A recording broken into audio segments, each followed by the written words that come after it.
Nampak sah. Nampak sah. Okey, good ya. Nampak sah. Okey, jadi macam saya apa ni, webcam tu rosak lah kan ya, jadi tak dapat nak ni lah kan ya, webcam ni lah kan ya. Okey. Jadi kita sambung ya perbincangan kita dalam bab yang kedua ya, falsafah dalam kehidupan. Jika minggu lepas ya kita bincang perkara berkaitan dengan beberapa aliran dalam falsafah semua kan ya, semua dan juga kita lihat falsafah apa ni praktikal, theoretical semua lah kan ya. Jadi pada minggu ni kita sambung lagi berkaitan dengan tiga bahagian besar bagi falsafah lah kan ya. Okey, kita tiga kategori besar ilmu falsafah. Apabila pengkajian berkaitan dengan ilmu falsafah ni, kita boleh bahagikan kepada tiga kategori, iaitu ontologi, epistemologi, aksiologi ya. Dalam bahasa Yunani ni kalau logi belakang ni maksudnya ilmu lah kan ya, ilmu ya. Dalam Yunani lah kan ya. Okey. Jadi dan kalau kita lihat di sini ontologi lah kan ya, boleh dibahagikan kepada beberapa bahagian ya, metafizik, kosmologi, mathematics, kemanusiaan, kita ada epistemologi berkaitan dengan teori ilmu, seterusnya aksiologi ya, berkaitan dengan logik, etika dan estetika. Okey, itu yang akan kita sentuh ya pada hari ini ya. Jadi kalau kita lihat yang pertama sekali lah kan ya, ontologi ya, ontologi. Okey. Jadi apa itu ontologi?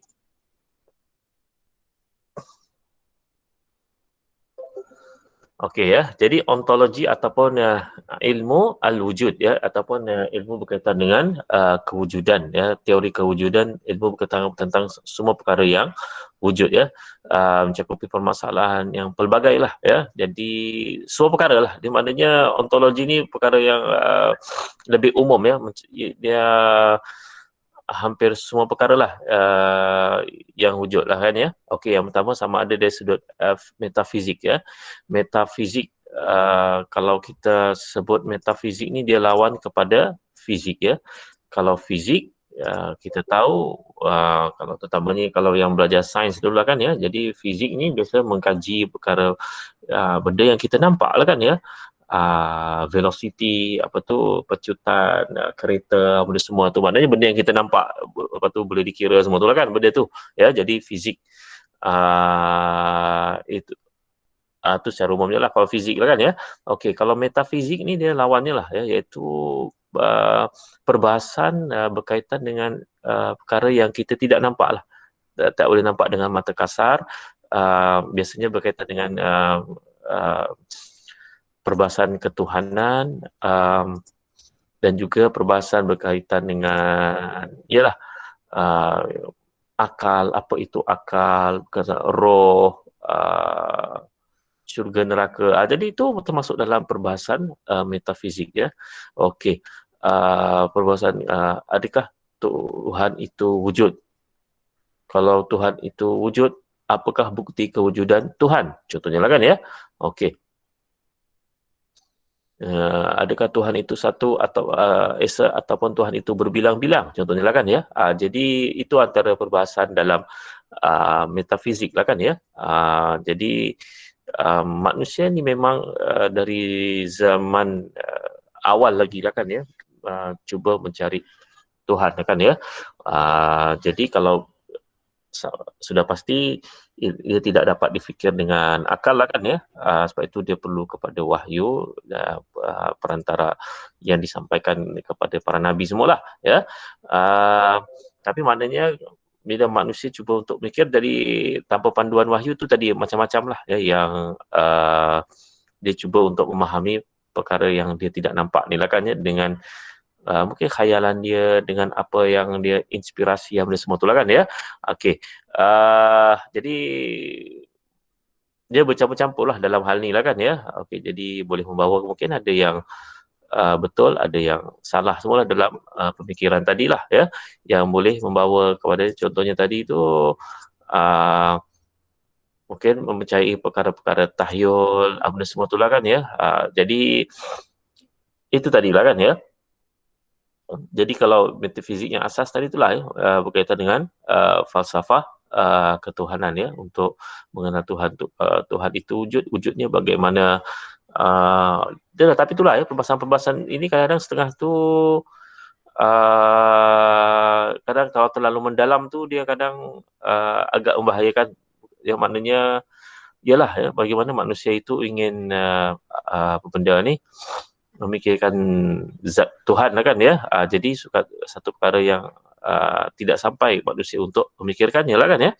Okey, jadi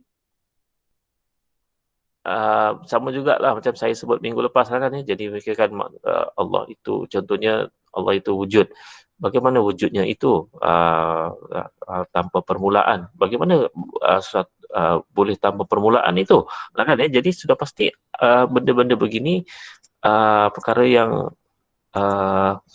akal sukar untuk memikirkannya lah kan ya, untuk menanggapinya, memahaminya lah kan ya. Okey. Macam saya sebut minggu lepas lah kan ya, berkaitan dengan konsep masa semua lah kan ya, permulaan dan ya. Jadi kalau yang belajar sains itu semua itulah, bila sudah berlaku kejadian alam ni semua itulah dentuman besar, maka barulah bermulanya konsep masa, ruang semualah kan ya. Okey. Jadi maknanya sebelum tu macam mana pula? Jadi sebelum berlaku dentuman besar, sebelumnya berlaku kejadian alam ni, bagaimana pula sebelum tu lah kan ya? Jadi tidak ada konsep, dikatakan tidak ada konsep masa dan ruang semua tu lah kan ya? Okey. Jadi Tuhan tu tak dapat kita tahulah kan, maknanya Allah itu tak ada permulaan lah ya. Jadi itu kalau kita dari sudut kewujudan Tuhan itu sendiri lah kan ya, ataupun bagi umat Islam kewujudan Allah Subhanahu Taala sendiri lah kan ya. Okey. Itu tadi berkaitan dengan metafizik ya. Daripada zaman silam ya, sampailah ke hari ini ya, perbincangan itu berterusan lagi lah kan ya. Bahkan sampai ke hari ini perbincangannya menjurus kepada ada yang sebahagian tu yang tidak percaya terus kepada Tuhan lah kan ya. Jadi apakah bukti Tuhan itu wujud? Contohlah kan ya. Jadi mungkin ada orang yang fikir jadi kalau Tuhan wujud, kenapa banyak berlaku ketidakadilan, kenapa berlaku banyaknya bencana, orang miskin sana sini semua tu lah kan. Jadi ada orang yang memikirkan ke arah itulah kan ya. Jadi kalau kenapa Tuhan tidak menjadikan semua dunia ini hidupnya aman damai, semua hidup bahagia? Kenapa ada orang yang susah? Kenapa ada orang sengsara? Semua tu lah kan ya. Sebab tu kalau kita lihat ya, baca sejarah-sejarah agama contohnya lah kan ya, bagaimana ya, contohnya dalam agama Buddha lah kan ya. Okey, Siddhartha Gautama lah kan ya, jadi yang dia duduk di istana semua lah kan ya. Jadi daripada keturunan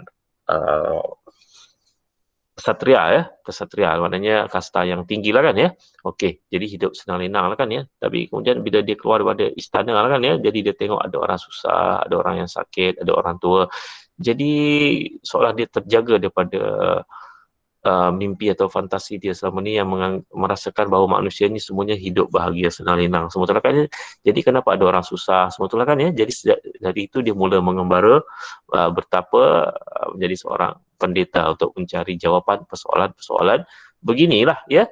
Itu dia ni lah ya. Jadi kalau kita baca pun sama jugalah aliran-aliran yang pelbagai, Jainism contohnya lah kan ya. Jainism, agama Jain ya di India lah kan ya, pun begitu juga. Dia cuba untuk mencari jawapan persoalan-persoalan yang perkara tadi itulah lah kan ya. Jadi bagaimana manusia untuk meleraikan diri dia daripada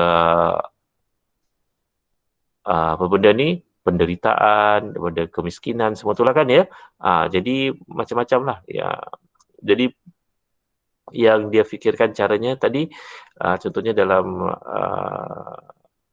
agama Buddha ataupun banyak kepercayaan dalam masyarakat ni sebelah timur sana lah ya, Jepun, Korea sana lah kan ya, banyak pegang, even di India juga lah kan ya, pada konsep kelahiran semula lah ya, kelahiran semula sampai satu tahap manusia itu dah terlalu, bila betul-betul begitu bagus ataupun begitu baik ya, luhur, suci, jadi dia tidak perlu lagi melalui kelahiran semula, hidup di dunia ini, maka dia sudah boleh ada setengah tu bersatu dengan Tuhan. Ada setengah tu lagi maknanya dia agak macam satu konsep lebih kurang macam syurga semua tu lah kan ya. Duduk di sana lah kan ya. Okey. Jadi itu antara perbahasannya lah juga lah kan ya. Okey. Kosmologi ya. Jadi kosmologi perbahasan mengenai hakikat kejadian dan kewujudan alam semesta lah kan ya. Jadi apa tujuan manusia hidup? Apa apa benda ni, binatang semua yang ada ni, apa tujuan masing-masing ni hidup lah kan ya. Ni persoalan yang penting lah kan ya. Dan biasa persoalan ni oleh kerana kita ada agama, contohnya dalam agama Islam lah kan. Jadi persoalan ni dah dijawab dalam agama lah. Jadi tak perlu dijawab lah ya. Maknanya mudah lah untuk menjawab soal. Bukan mudah lah, maksudnya ada dah sudah jawapannya lah kan ya. Tapi maknanya kalau bagi manusia yang cuba mencari jawapan di luar daripada lingkungan agama, jadi dia akan terus terfikir-fikir, cari-cari jawapan-jawapan persoalan-persoalan ini. Dan benda inilah yang juga membawa kepada kenapa sebagian manusia ni, walaupun dia dah rasa dia kekayaan, dia masyhur macam mana pun, jadi kalau dia merenung-renung kembali pada persoalan-persoalan ini, siapa aku, apa itu manusia, kenapa aku ada di sini, apakah pengakhirannya. Jadi dia akan terfikir-fikir perkara begini kan ya. Dia akan cuba untuk mencari jawapan dia, walaupun dia dah kaya semua itulah kan ya. Okey. Jadi persoalan-persoalan ini juga adalah persoalan-persoalan yang penting lah kan ya. Sebab itu kalau kita lihat dia kesannya kemudian lah kan ya. Contohnya banyak kes bunuh diri, contohnya lah kan ya, di barat ataupun di sebelah timur, di Korea ataupun Jepun lah kan ya. Kenapa? Salah satunya tadi itulah kan ya, kekosongan jiwa, dan yang kedua kekaburan mereka untuk mencari jawapan persoalan-persoalan begini. Ya, kalau kita baca dalam berita contohnya apa benda ni, artis-artis Korea semua tu lah kan ya, yang popular, ada yang akhirnya beberapa orang kita dengar yang akhirnya bunuh diri kan, ya, betul ya, betul ya. Ya, Betul. Yes, sir. Yes. Siapa ya Yes, yang sir. bunuh diri itu ya? Tak ingat nama ya.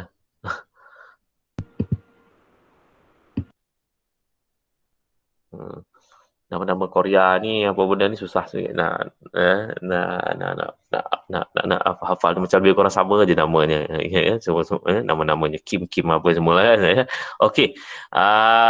Jadi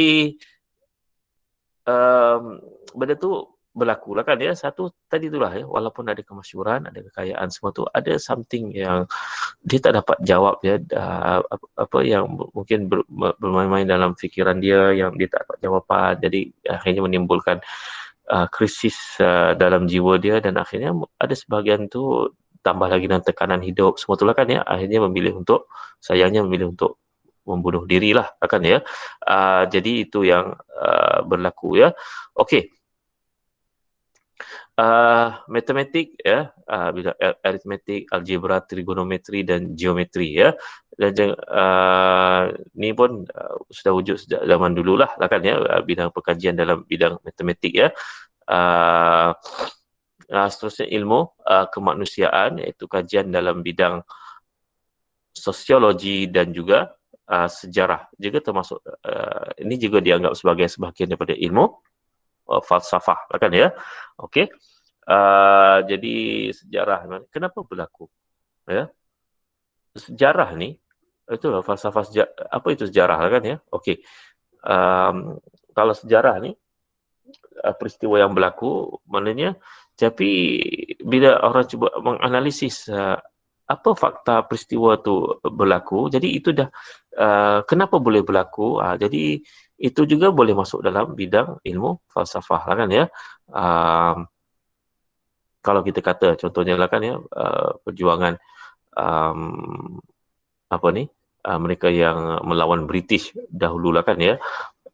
Contohnya kalau Sabah dulu, Mat Saleh ke Antanom di Sarawak, Rentap, semua Syarif Masahur, kalau di Semenanjung Tok Janggut, Datuk Bahaman, semua itulah kan ya. Okey, melawan British ya. Jadi dari segi perspektif British, mereka dianggap sebagai pemberontak lah. Ya. Tapi kalau dari aspek pengkaji tempatan, okey, jadi mereka sudah pasti dianggap sebagai orang yang memperjuangkan agama bangsa semualah, negara lah ya. Uh, jadi itu tadilah termasuk dalam bidang maknanya bagaimana benda peristiwanya sama, tapi macam mana melihat benda yang sama tadi. Jadi daripada pelbagai aspek tadi tu ada mereka ada orang yang akan anggap mereka sebagai pejuang kemerdekaan, dan pada waktu yang sama ada yang dianggap mereka ni sebagai pemberontak, penderhaka kepada sultan contohnya lah kan ya. Jadi yalah ya, ini perkara berkaitan dengan falsafah sejarah juga lah kan ya. Jadi kalau contohnya dalam buku Muqaddimah Ibnu Khaldun lah kan ya. Ini buku antara buku utama lah ya dalam sosiologi dalam bidang sejarah lah kan ya. Jadi dia mengkaji teori-teori dalam banyak mengemukakan teori-teori dalam sejarah. Ilmu falsafah juga di situ lah kan ya. Jadi menceritakan bagaimana boleh bermulanya suatu bandar boleh wujud. Bagaimana suatu tamadun tu boleh wujud di satu tempat, dan kenapa tempat yang lain tidak wujudnya bandar ataupun kemajuan. Nah, kan ya. Jadi itu pun boleh kita masukkan juga sebagai salah satu bidang dalam disiplin dalam ilmu falsafah juga kan ya. Okey. Dan bidang sosiologi pertama lah ya, sosial kemanusiaan tadi ya. Okey. Epistemologi. Teori ilmu, matlamat, sumber dan ciri-ciri ilmu pengetahuan. Sesuatu perkara itu bagaimana kita melihat kan ya. Jadi setiap orang jadi berdasarkan dia punya world view ataupun pandangan alamnya yang berbeza. Jadi dia akan melihat satu perkara tu dengan berbezalah dari segi asas, matlamat, sumber ya, ilmu-ilmu pengetahuan. Saya bagi contoh lah kan ya. Konsep keadilan, kalau bahasa Inggeris sebut justice lah kan ya, konsep keadilan ya. Okey, perbandingan antara keadilan, konsep keadilan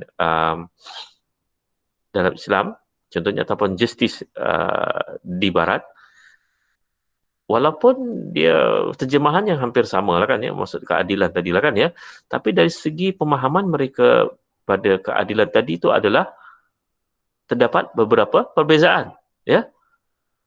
Okey, jadi kenapa berlaku perbezaan begini kan ya? Contohnya beginilah ya. Contohnya apa?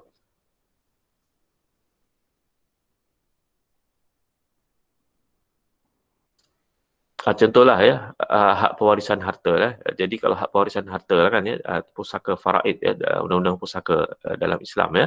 Contohnya secara umumnya kalau seorang itu meninggal ya, kalau ada anak lelaki ada anak perempuan, anak lelaki akan dapat 2 kali ganda berbanding dengan anak perempuan lah kan ya.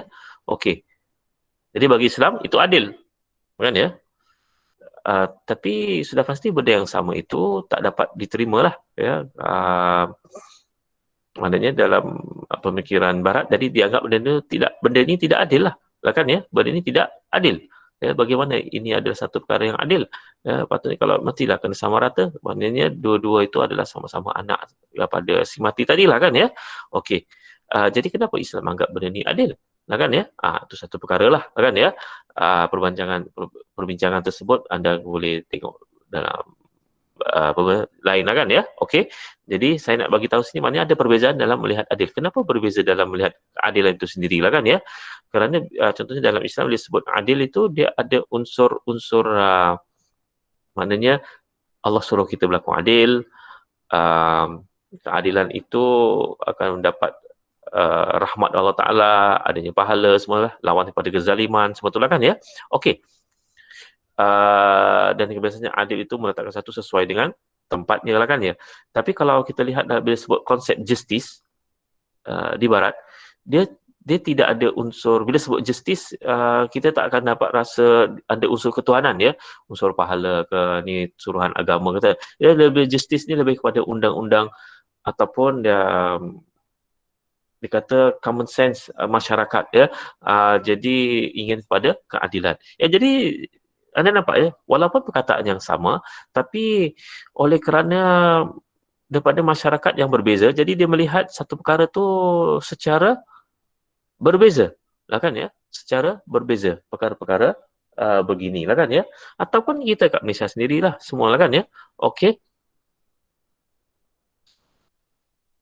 kalau kita sebut ya,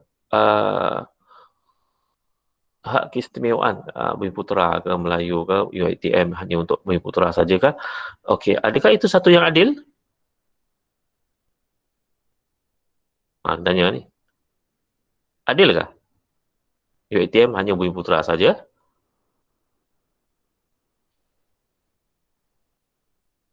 Jawab.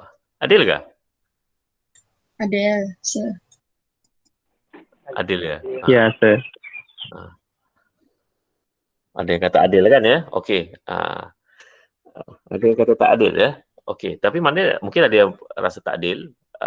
Di luar sana mungkin ada juga yang mengatakan yang sebagai tidak adil lah kan ya? Okey. Dan masing-masing pihak ada hujah masing-masing lah kan ya? Mengatakan kalau yang mengatakan benda tu adalah satu yang wajar, adil, ada hujahnya. Kan ya? Bagi mereka yang mengatakan benda itu tidak adil, jadi dia kata pun ada sebabnya kenapa dia mengatakan demikian lah kan ya. Jadi dia kembali tadi itulah asas pemikiran seseorang tadi melihat perkara tersebut lah kan ya, yang berbeza lah kan ya. Ya, mungkin bagi kita agak benda tu adil, satu aspeknya pandang pasal kita ibu putera lah kan ya. Kemudian yang kedua, dari aspek sejarah kita anggap sebagai ibu putera duduk sini ribuan tahun dahulu, sudah pasti perlu ada keistimewaan. Lebih-lebih lagi memang kedudukan dari segi ekonomi dan juga pendidikan, sosial semua yang jauh ketinggalan berbanding bukan Bumiputera. Itu mungkin biasanya asas ataupun hujah-hujah yang biasanya dikemukakan.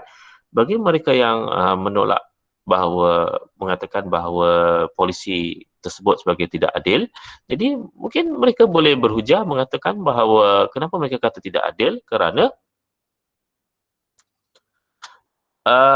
hakikatnya semua sama-sama rakyat Malaysia lah kan ya. Jadi kenapa ada perbezaan, seolah-olah perbezaan darjat lah kan ya, maknanya ada setengah golongan saja boleh masuk UiTM, setengah golongan lain lagi yang dianggap sebagai bukan Bumiputera tidak boleh masuk. Sedangkan boleh jadi yang Bumiputera yang masuk UiTM itu tadi bukannya semua orang miskin, ada juga orang yang kaya yang bawa kereta mewah, walaupun tak ramai lah kan ya yang bawa pergi masuk UiTM. Sedangkan ramai juga bukan Bumiputera yang tidak mampu, yang tidak kaya, yang miskin, tapi hanya kerana mereka bukan Bumiputera tak boleh masuk dalam UiTM. Contohnya lah kan ya, itu antara perbahasan juga lah kan ya. Okey, jadi dalam menilai ni jadi dia boleh berbeza lah kan ya dalam apa perkara ni, dalam menilai satu perkara tu adil ataupun tidak lah kan ya. Jadi itu tadi epistemologi. Sama juga kalau kita lihat contohnya ilmu sains itu sendirilah kan ya. Sains contohnya bagi umat Islam, dalam Islam sudah pasti dia ada beberapa perbezaan ya, falsafahnya berbanding dengan Barat, walaupun of course dari satu segi itu sama juga, seolah-olah macam sama natijahnya lah kan ya, kalau air itu asasnya H2O kan. Okey, tapi namanya dari aspek contohnya matlamat sains, apa tujuan, semua itulah kan ya, jadi boleh jadi berbeza lah ya. Kalau dalam Islam, maknanya sains tadi itu maknanya selain untuk kita mengkaji alam ini, maknanya di sana ada tujuan-tujuan di sebaliknya, iaitu untuk manusia semakin dia dekat dengan Tuhan, dengan dia mencari rahsia alam inilah kan ya, semakin dia dekat dengan Tuhan sepatutnya lah. Kalau yang di Barat, sebahagian sayangnya berlaku sebaliknya lah kan ya, semakin kuat sains tadi itu, semakin seorang itu pula jauh daripada agama contohnya lah kan ya. Jadi kenapa boleh berlaku perkara demikian lah kan ya. Okey, jadi akhirnya kembali kepada apa tadi tujuan ilmu sains tadi itulah kan ya, yang dipelajari semua lah kan ya. Itu tadi berkaitan dengan epistemologi ya. Jadi benda yang sama, kalau istilah yang sama tapi um, dia akan memberi maksud yang berbeza, memberi konotasi yang berbeza bagi aliran-aliran yang pelbagai tadilah kan ya. Ini saya sebut tadi contoh antara Islam dan Barat tadilah kan ya. Jadi dia berbeza tadilah ya. Walaupun di sana kita tidak nafikan ada banyak persamaan lah ya. Okey. Seterusnya aksiologi. Ya, aksiologi iaitu teori berkaitan dengan nilai lah kan ya. Okey, kalau logik ini falsafah yang bahaskan pendapat yang benar atau salah. Okey.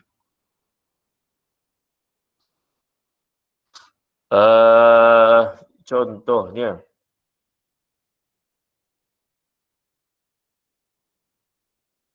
apa ya? Pendapat yang benar atau salah. Contohnya kereta ada 4 tayar. Contohlah kan ya. Okey. Ini contoh sajalah kan ya. Okey, jadi berbahaslah betul ataupun salah ya. Betul ke 4 tayar? Dari segi kita lihat betul lah kereta 4 tayar lah kan ya. Tapi mungkin ada di sana orang yang membuat kereta dengan 2 tayar. Kereta 2 tayar ataupun 3 tayar kan, satu depan, 2 di belakang. Contohnya lah kan ya. Okey, jadi dia bahaslah benda-benda ni semua tu lah kan ya. Okey. Sama ada satu perkara itu benar ataupun salah lah kan ya. Okey. Dia ada kaitan juga tu nanti kalau kita lihat dengan etika tentang tingkah laku benar ataupun salah. Adakah satu perkara itu benar ataupun satu perkara itu salah lah kan ya. Dan ini tadilah kan, bila perbezaan nilai tadi yang dipegang oleh satu masyarakat, dia akhirnya dan juga apa yang dipegang oleh satu masyarakat, dia akan memberi kesan sama ada dia melihat satu perkara itu salah ataupun tidak kan ya. Okey. Bagi contoh lah kan ya. Contohnya minum arak. Okey. Of course, oleh kerana dalam Islam benda itu diharamkan, jadi dianggap sebagai satu perkara yang apa benda ni tidak beretika lah kan ya, ataupun tidak berakhlak lah kan ya, tidak diterima kan ya. Tapi dalam masyarakat yang tak mengapa minum arak semua tu lah kan ya. Okey. Jadi dia tidak anggap benda tu sebagai satu perkara yang menjatuhkan akhlak semua tu lah kan ya. Jadi dia berbezalah dalam menilai perkara ini lah kan ya. Okey, sama juga contoh yang lain ya. Poligami ya. Poligami lah kan ya. Suami kahwin lebih daripada seorang isteri lah kan ya dalam satu masa. Okey. Dia dibenarkan dalam Islam. Jadi mana secara umumnya dari segi undang-undang dibenarkan lah kan ya. Okey. Tapi di negara barat poligami dianggap sebagai sesuatu yang salah lah kan ya. Maknanya melanggar hak isteri semua tu lah kan ya. Jadi diharamkan, banyak negara yang di barat yang mengharamkan poligami ya. Jadi mana-mana suami yang didapati melakukan poligami, kalau di sana maka boleh dipenjarakan ya. Jadi anda lihat di sini lah kan ya perbezaannya. Tapi pada waktu yang sama zina, seorang lelaki itu ada semua simpanan dan semua tu, maka tidak di barat tidak dianggap sebagai satu yang melanggar undang-undang. Jadi tidak ada apa-apa. Ya. Kalau di Malaysia sebaliknya lah kan. Maknanya kalau yang poligami tadi tu kalau cukup dengan syaratnya maka tak dikena tindakan apa-apa lah ya. Biasanya kena undang-undang ni yang tak cukup syarat lah kan ya. Okey. Tapi maknanya kalau perbuatan zina dan semua tu lah kan ya. Terutamanya kalau orang Islam ya, jadi sudah pasti boleh ditangkap semua tu lah kan ya oleh jabatan agama ataupun boleh didakwa lah kan ya. Jadi anda nampak di sini lah kan ya.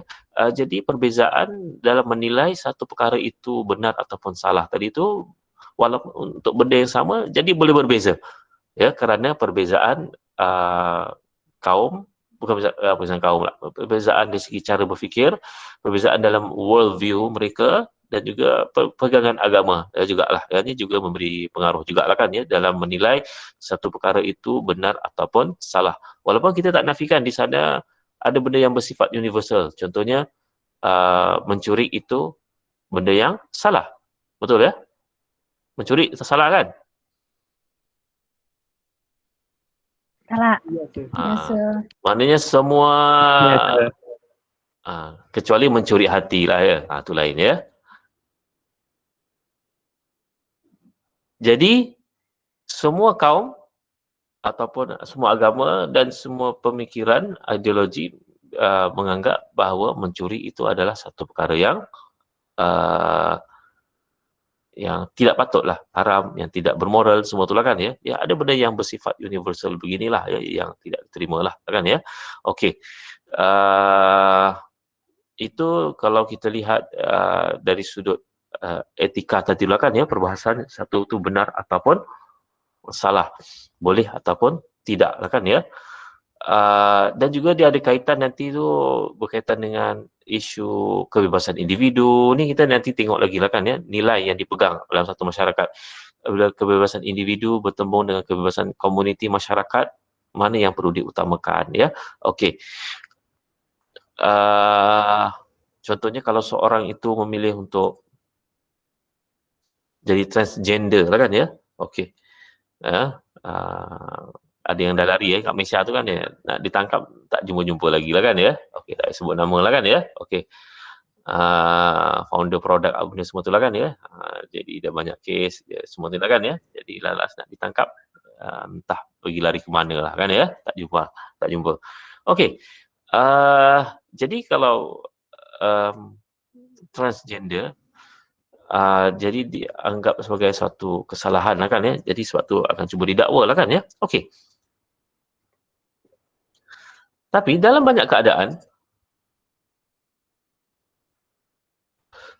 dalam banyak keadaan, semua pihak masing-masing dia berbeza dalam menilai patutkah kerajaan ataupun pemerintah itu masuk campur ataupun masuk campur memenjarakan ataupun denda atas perbuatan-perbuatan walaupun mungkin dianggap tidak baik, tidak bermoral, tapi maknanya perkara yang dianggap ruang lingkup individu yang dikatakan tidak ada kesan kepada masyarakat, tidak membahayakan orang lain, jadi patutkah kerajaan campur tangan dalam perkara begini ya. Contohnya ni lah tadi ya, mungkin transgender, yang jadi LGBT, zina semua. Jadi dianggap benda ni perkara berkaitan dengan individu tersebut lah kan ya. Jadi patutkah kerajaan campur tangan dalam perkara yang individu tadi tu kan ya. Ataupun tak perlu kerajaan campur tangan kan ya. Okey. Ataupun contohnya sekarang bulan puasa, kalau siapa yang tak didapati tidak berpuasa, maknanya tengah hari buta ni makan dengan sengaja lah kan ya, tanpa sebab semua lah kan. Benda ni kat khalayak ramai, jadi kalau kedapatan jadi boleh ditangkap oleh jawatan agama lah kan ya. Okey. Dalam menanggapi hal ini, walaupun diakui bahawa perbuatan tersebut melanggar maknanya dia seorang orang yang tak berpuasa tadi tu dia melanggar hukum Tuhan, maknanya tidak berpuasa, hukum Allah kan ya. Tapi patutkah kerajaan campur tangan mengenakan undang-undang, contohnya menahan dia ke denda ke, ataupun kerajaan membiarkan saja orang tersebut? Itu between dia dengan Tuhan. Jadi kenapa kerajaan perlu campur tangan? Contohnya itu ada dua aliran juga dalam hal ini lah kan ya. Sebab itu bila kes-kes begini, contohnya kes khalwat ataupun minum arak semua tu lah kan ya, bila benda dia tangkap semua tu, biasanya kalau dalam media barat, jadi of course dia akan pandang benda ni sebagai satu yang negatif lah kan ya, pasal itu dikata macam melanggar hak yang dipilih oleh individu tersebut. Fine, kita anggap benda tu mungkin tak patut ataupun melanggar fitrah semua, tapi itu pilihan dia, suka hati dia lah. Selagi mana dia tidak mencederakan orang, membahayakan orang, maka biarkan je dia. Maknanya kalau seorang itu minum arak, tak ada masalah. Tapi kalau once dia dah minum arak, lepas tu dia pukul orang, lepas mabuknya tadi tu sampai accident, langgar orang, ketika itu baru kenakan tindakan. Tapi hanya kerana just because someone consume liquor, jadi nak dikenakan hukuman, jadi dia kata tak boleh lah. Ya. Jadi dia berbeza dalam um, apa ni, melakukan tindakan melihat apa yang kita lakukan tadi lah kan ya. Okey. Seterusnya kita lihat perbahasan tentang nilai kecantikan, keindahan dan kesenian kan ya. Jadi nilai estetika ni berbeza, setiap orang ni dia berbeza lah ya, perkara yang bersifat subjektif ya. Bagi orang melihat cantik, bagi orang lain mungkin biasa sajalah, taklah cantik lah, dan sebaliknya lah ya. Kesenian, lukisan, abstrak semua kan ya. Jadi melihat lukisan ni tadi kan, setiap orang boleh mentafsirkan berbeza-beza. Satu lukisan yang sama, kalau ada 5 orang yang melihat, jadi 5 orang itu akan boleh mentafsirkan lukisan yang sama tadi dengan tafsiran yang berbeza, kan ya. Ini termasuk dalam perbahasan estetika lah ya, nilai kecantikan, keindahan dan kesenian ya. Okey. Jadi kalau kita lihat seterusnya ya, falsafah Islam tadilah kan ya. Okey. Maknanya ilmu yang disesuaikan dengan roh dan ajaran Islam lah, membahas hakikat kebenaran segala sesuatu. Dia contohnya lah, falsafah secara umum, dia nak mencari kebenaran kan ya, ataupun ialah berhujah lah kan ya. Jadi penyesuaiannya kalau falsafah Islam tadilah ya, dengan roh dan ajaran Islam semua ni lah kan ya. Okey. Kalau falsafah ni antara beberapa mungkin apa yang disentuh dalam ayat Al-Quran yang kelihatannya ada menyentuh isu-isu berkaitan dengan ontologi atau ya, contohnya metafizik lah kan ya, perkara gaib, syurga neraka, sam'iyat ni sama jugalah ya, hari penghisapan di akhirat semua itulah kan ya. Jadi itu adalah perkara gaib yang tidak diketahui, yang orang mana kita tak nampak semua itulah kan ya. Okey, jadi ini antara apa yang disebut dalam Al-Quran yang boleh dianggap sebagai bahagian metafizik lah ya. Okey. Sudah pastinya berbezalah ya, metafizik Yunani dan Barat tadilah ya. Okey.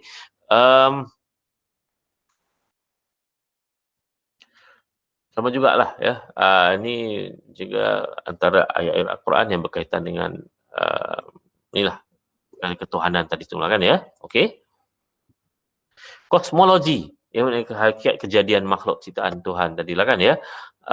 Ciptaan Allah tadi. Okey. Maknanya kalau Al-Quran dianggap sebagai bersifat al-maqru', maknanya yang kita baca lah ya. Manakala kejadian alam ini merupakan ayat ataupun sign, S-I-G-N ya, sign, tanda-tanda yang bersifat maftuh, yang terbuka, yang kita boleh lihat akan ya.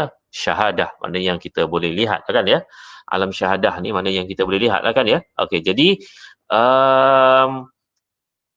itu kalau kajian berkaitan dengan kosmologi lah ya.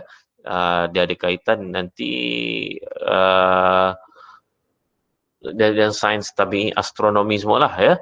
Walaupun pada waktu yang sama kena bezakan dia kosmologi ni dengan astrologi ya. Astrologi ini ahli nujum ya, yang itu berkaitan dengan apa ni, nak mengetahui tilik nasib seseorang itu dengan melihat bintang-bintang ya. Jadi itu astrologi itu lain ya. Itu bukan kan ya.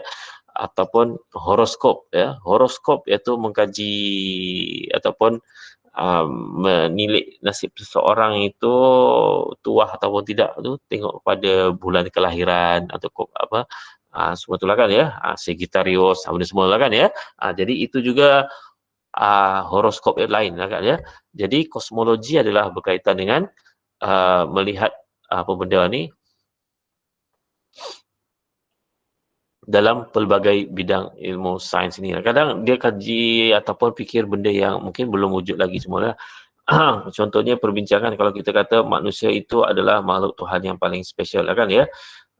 Jadi mungkin dalam bincang, jadi orang tanya bagaimana kalau makhluk asing itu wujud?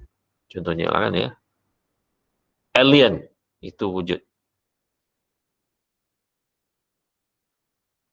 Adakah selain daripada manusia di bumi ini, adakah makhluk lain yang mungkin kedudukannya jutaan tahun cahaya di bintang-bintang yang terlalu jauh sana tu, ada situasi seperti Malaysia, situasi seperti bumi ke? Maknanya mereka ada syurga mereka sendiri, neraka mereka sendiri nanti, ataupun ada kiamat mereka sendiri, bukan hanya manusia saja, ataupun bagaimana? Itu ada juga yang bertanya demikian. Bagaimana nanti jika manusia dapat menjumpai alien dan didapati alien ini jauh lebih hebat ataupun lebih apa benda ni lebih sophisticated, canggih berbanding dengan manusia. Jadi bagaimanakah kita menanggapi hal ini sedangkan dalam banyak kitab-kitab suci ya yang mengatakan bahawa manusia adalah sebaik-baik sebaik-baik kejadian lah kan ya. Jadi bagaimana kita menanggapi hal-hal begini? Contohlah kalau berlaku benda-benda tersebut lah kan ya. Okey, itu kosmologi lah ya berkaitan dengan alam kosmos tadi tu lah kan ya. Jadi dia kerana orang berfikir secara logik lah tadi lah kan ya. Maknanya bumi ni kalau kita ibaratkan, kalau kita ahli sains pun kaji ada berapakah bintang. Bintang ni jauh lebih besar daripada planet kan ya. Jadi bintang ni berbilion-bilion ya. Ibaratnya kalau bumi itu sebutir pasir di Teluk Likas, berbanding semua pasir yang lain yang terbentang lah kan ya. Jadi terlalu kecil bumi ini lah kan ya. Jadi kalau alam semesta ini jauh terlalu besar lah. Kalau bumi itu kedudukannya hanyalah seperti satu titik di dalam lautan. Maknanya begitulah ketidak signifikan saiz bumi itulah kan ya. Jadi orang fikir adakah logik hanya manusia saja yang ada istimewa ini ataupun di sana adakah makhluk-makhluk lain ya yang duduk di planet yang lain contohnya lah ya. Okey, walaupun kita kalau tengok science fiction tu banyak lah kan ya yang kisah-kisah alien ni lah kan ya, makhluk-makhluk di pelbagai planet ni lah kan ya. Okey.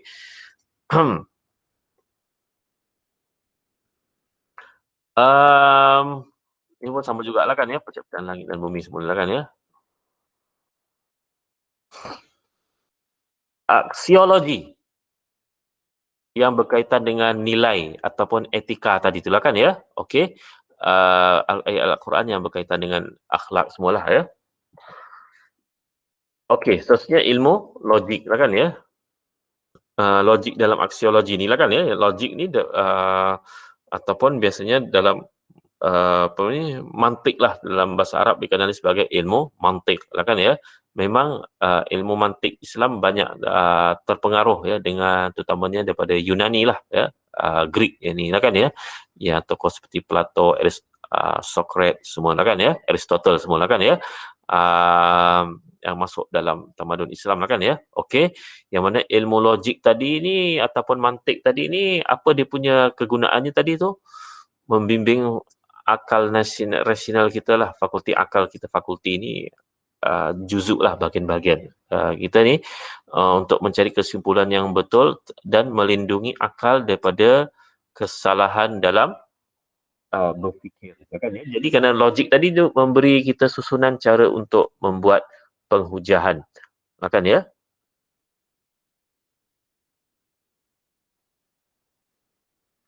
Kerana di sana kalau ada logik yang tak betul tu jadi boleh membawa kepada kesimpulan yang salah. Contoh kalau saya bagi contoh Ali makan pisang, monyet makan pisang. Jadi kesimpulannya Ali ialah monyet. Betul ke? Jadi sudah pasti dia bukan satu itu logik yang salah lah kan ya. Jadi sebab itu dalam ilmu logik ni dia cuba buat daripada beberapa pernyataan tadi tu untuk menghasilkan bagaimana untuk menghasilkan kesimpulan yang tepat tadi lah kan ya.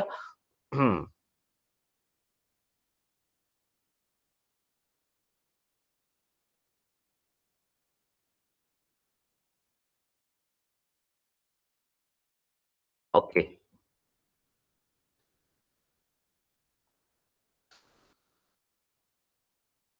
Jadi kalau kita lihat akal untuk mengenali alam makulat lah yang kita boleh nampak lah objek-objek inilah kan ya. Yang sama ada yang menghasilkan tanggapan secara umum ataupun secara khusus lah kan ya. Kita kenal, kita boleh otak kita fikir pokok, gambaran pokok ada tinggi, ada batang yang besar, lepas tu daun-daun lah kan ya. Okey, tapi kalau secara juz'i, maknanya warna pokok tu macam mana, buahnya kalau ada, tu secara juz'i lah kan ya, yang maknanya akal dapat mengenali dengan dia melihat satu perkara tadi tu lah kan ya, dengan mata dia lah ya. Okey, um, perbahasan tentang lafaz-lafaz, tentang mana-mana yang terkandung dalam perbahasan ta'rif ataupun definisi ya. Jadi bagaimana untuk memberi definisi terhadap sesuatu perkara ya. Maksudnya di sini maknanya kalau seorang itu nak berbincang, berhujah terhadap satu perkara, maka dia kena tahu apa benda yang ingin dia definisi. Kalau masing-masing nak bergaduh, contohnya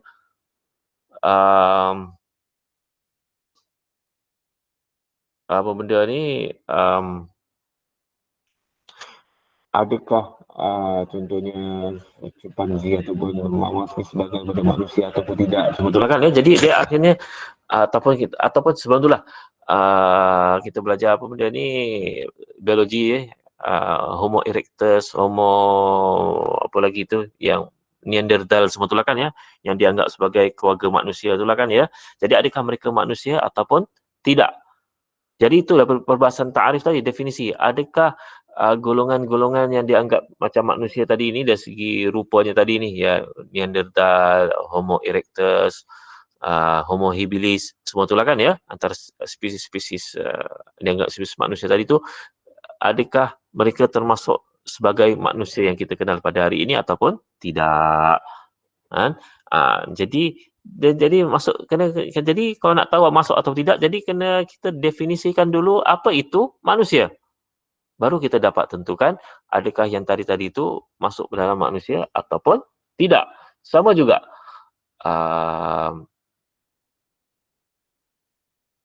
kalau kita kata merak masuk dalam keluarga burung tak? Ayam keluarga burung tak? Burung kasawari walaupun namanya burung, dia masuk keluarga burung ataupun tidak. Jadi kena ada definisi apa itu burung ya, sebelum kita dapat benda ni memasukkan tadi semua tu adakah burung ataupun tidak kan ya. Okey, kalau kita bagi definisi, contohnya burung mesti berkepak.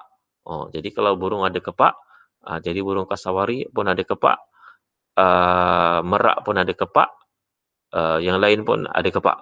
Kalau kita bagi definisi burung mesti boleh terbang. Kalau tak terbang, maka itu bukan burung. Jadi kalau kita bagi itu definisi burung, ciri-ciri definisi yang ada dalam burung, jadi maka oleh kerana ayam tak boleh terbang, merak tak boleh terbang, kasawari pun tak boleh terbang, maka tak termasuk dalam keluarga burung ya. Tapi adakah itu definisi yang tepat bagi burung ataupun tidak ya. Jadi itu ya perbahasan ta'arif tadi lah, ataupun perbahasan berkaitan dengan definisi tadi ya. Okey. Dan juga kaedah-kaedah tadi itulah ya, berfikir ya, kaedah-kaedah tasawur, tasdik ni menentukan betul ataupun salah lah kan ya.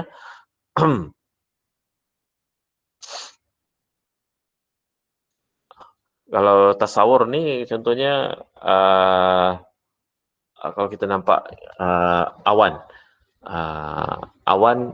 apa ni bergumpal warna putih, itulah, itu gambaran lah kan ya. Kalau tasdik ni macam mana kita kena tahu dia betul ataupun salah lah kan ya. Matematik ialah subjek yang mudah, contohnya lah kan ya, betul ataupun salah lah ya. Jadi dia boleh jadi betul, boleh jadi salah. Jadi dia ada perbahasannya lah. Kalau senang matematik, apa dia punya pengujahannya, kalau dia susah, apa dia punya penghujahan, istilah cara penghujahan semula kan ya. Okey, apa istilah tu nanti kita tengok kemudian lah ya. Okey, ini tadi berkaitan dengan ilmu logik dan mantik ya, dan seterusnya ilmu etika yang telah kita sentuh sedikit tadi itulah kan ya, berkaitan dengan falsafah moral ataupun moral filosofi, yang mana moral ni, kompas moral ni boleh jadi dia berubah dari satu semasa ke semasa yang lain lah kan ya. Okey.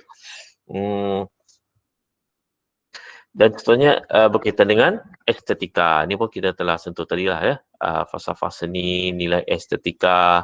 Ya, biasanya dalam satu masyarakat ni yang mula menghargai estetika ni bila masyarakat dah maju lah. Dalam masyarakat yang primitif ataupun masyarakat yang masih lagi bergelumang dengan kemiskinan, tak ada fikir sangat lah soal seni ni kan ya. Hidup pun susah kan. Biasa bila seni estetika ni apabila masyarakat telah sampai satu tahap ketamadunan yang tinggi lah kan ya.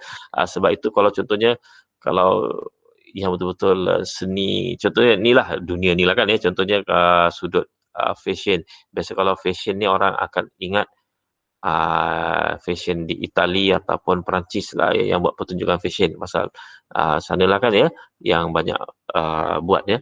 Ke estetika dalam makanan contohnya lah kan ya. Kita kalau makan maknanya kadang bagi kita soal kalau kita nak makan sendiri pun maknanya nasi tu kita nak letak, nak jadikan dia teratur, ada suat nak buat bentuk bulat, apa benda nak susun atur dia punya sayur dan juga dia punya apa benda tadi tu, lauk tu, maknanya itu bukan isu besar lah bagi kita, asalkan sedap, jadilah kan ya. Tapi dalam setengah masyarakat yang lain, itu makanan tadi ada nilai estetikanya yang tersendiri yang perlu dijaga lah kan ya. Contohnya di Jepun ataupun kalau contohnya di Perancis. Perancis ni buat makanan dia anu jugalah kan ya. Ni kalau tengok kartun apa benda tu? Ratatouille ya. Ada tengok cerita kartun tu tak? Yang apa tu, yang tikus tu yang masak tu. Tukang masak tu. Bila berkaitan dengan apa benda ni, chef matilah lepas tu lah kan ya. Chef ni utama tu matilah kan ya pasal mungkin tak ingat lah macam mana cerita tu ya. Jadi pasal orang condemn makanan dia semua tu lah kan ya. Jadi sedikit sebanyak walaupun dia kartun tapi dia menggambarkan juga keadaan di sana jugalah kan ya. Maknanya begitu mengambil berat ya soal benda tadi ni, persembahan bila makanan dalam di restoran tadi tu semua lah, dari sudut susun aturnya semua tu lah kan ya, keseimbangan semua tadi tu lah kan ya.